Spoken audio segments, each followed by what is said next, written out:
You ever wonder why Romania is suddenly so important? Well, it's not by chance, I can tell you that. Romania is now the most strategic piece of land in Eastern Europe. It borders Ukraine. It has access to the Black Sea. It shares cultural and economic proximity to Russia, but more importantly, it's become NATO's front line. You don't build the largest NATO base in Europe unless you're planning for something big. This air base is being turned into a military city, hospitals, barracks, schools, massive runways. This isn't defense, this is staging. And you know what that makes Romania? Unfortunately, it makes it the tripwire, the sacrificial pawn, the first domino in a wider war. If conflict actually does break out, Romania doesn't just participate, it bleeds first. That's the reality. And just look at what's happened politically. In the most recent presidential election held in November 24, the conservative candidate, Georgescu, won the first round unexpectedly. And boom, it was annulled because they blamed Russian interference. Second election, the same conservative party is leading again in the exit polls.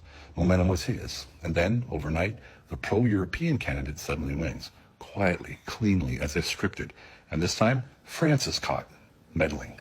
Western interference, but this one is not annulled because they got the outcome that they wanted. So let's call it what it is. Two different rules, one for the East and one for the rest. And Romania, well, just a chessboard for the global elite. And I'll tell you this from experience. Back in 2000, I had an organization helping abandoned babies in Romania, working directly with local and national government.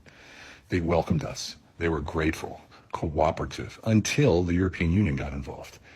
An EU delegate came into our office yelling at us, furious. How dare we highlight this issue? How dare we draw attention to abandoned Romanian children? She told us to shut it down, pack up, and get out. According to her, we were interfering in her country. Let that sink in for a second. Helping abandoned babies wasn't the issue. The image of Romania was. And this was all while the country was applying for the EU membership. They didn't want the truth. They wanted compliance, they wanted silence, and they wanted the appearance of progress, not the reality. So now, over 20 years later, the playbook hasn't changed. You still have elections controlled from abroad. You still have decisions made in Brussels and Paris, not in Bucharest.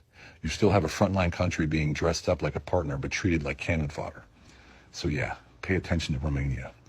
Because when the smoke rises, this is where it starts. And if you still think this is about democracy, about alliances, about protecting values, well, wake up.